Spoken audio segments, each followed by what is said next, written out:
নমস্কার, সুপ্রভাত। আর রবীন্দ্রনাথ ঠাকুর রবি কবি একটা পুরো জাতিসত্তার নাম। আজকে এইমাত্র দর্শকের আসন থেকে যখন আমি গায়িকাদের মুখগুলি দেখছিলাম, প্রত্যেকের মধ্যেই একটা প্রচন্ড রকম আবেগ, যেটা রবীন্দ্রনাথ ঠাকুরের নাম শুনলে চোখে মুখে আমাদের মধ্যে ওই ভাবটা ফুটে ওঠে। একটা প্রশ্ন অবধারিতভাবে এসে যায়, তিনি যদি না থাকতেন তাহলে বাঙালির মস্তিষ্কের পুষ্টি কোথা থেকে আসতো, অথবা আলো আসতো তো? তার ভাষা, তার গান, তার কবিতা, তার গল্প, তার উপন্যাস নিয়ে কিন্তু আমরা বেঁচে আছি। তবু আলাদা করে এই যে 25শে বৈশাখ, এই উদযাপনের অর্থটা কি? এই 25শে বৈশাখ একটা বিশেষ দিনে তাকে আমরা আলাদা করে সম্মান জানাই, স্বীকৃতি জানাই। আর যদি দেখি ঊনবিংশ শতাব্দী এবং 21শ শতাব্দীতে চারিধারে বাঙালির মধ্যে কিন্তু শুধুমাত্র তাকে নিয়ে, তাকে জড়িয়ে পল্টিয়ে রসে ভাবে আমরা জড়িয়ে আছি। আচ্ছা, সামনে থেকে না আমি একটু ডিস্টার্ব বোধ করছি, তোমরা একটু আসতে থাকো।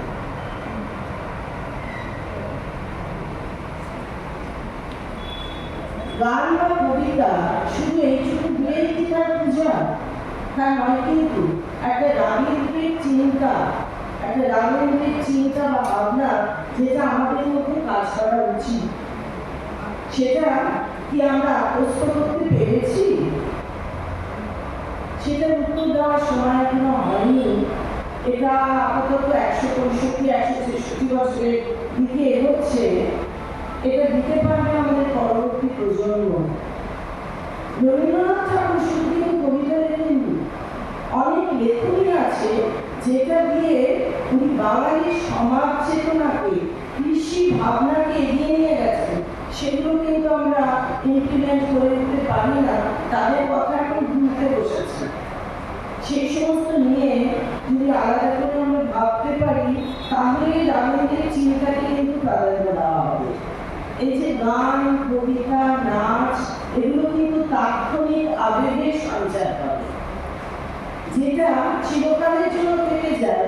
সেটা একটা শাশ্বত ভাবনা, যেটা রবীন্দ্রনাথ ঠাকুর তার জীবনে ওটাকে নিয়ে লিখে গেছে। এই কারণে বছরের পর বছর, আগামী 500 বছরের মধ্যেও রবীন্দ্রনাথ ঠাকুরের কাছাকাছি আমার মনে হয় এই ভাবনা নিয়ে কেউ আসতে পারবে না। আমাদের জন্মদিন বলুন, আমাদের মৃত্যুদিন বলুন, আমাদের চিরকালীন জীবনযাত্রা, সবকিছুর মধ্যে কিন্তু তিনি আছেন। আজ একটা ছোট্ট কবিতা দিয়ে, ওনারই কবিতা দিয়ে, কারণ আমরা তো ওনাকে দিয়ে সেই গঙ্গাজলের নবদ্র করার মতো ওনাকে দিয়েই সবকিছু করে থাকি। সেরকমই একটা ছোট্ট কবিতা পাঠ করে আজকের বক্তব্য শেষ করব।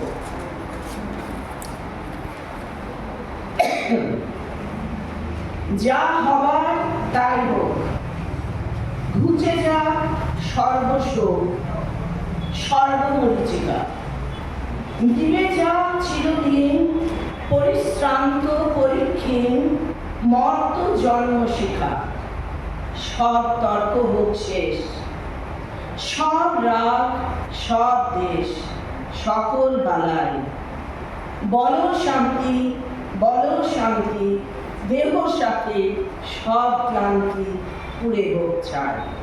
আমি আজকের দিনে বিশেষভাবে প্রার্থনা করব, আবার এই বেঙ্গলি অ্যাসোসিয়েশন নবজাগরণে জেগে উঠুক, আবার একটি কৃষ্টির একটি পরিচয় হোক।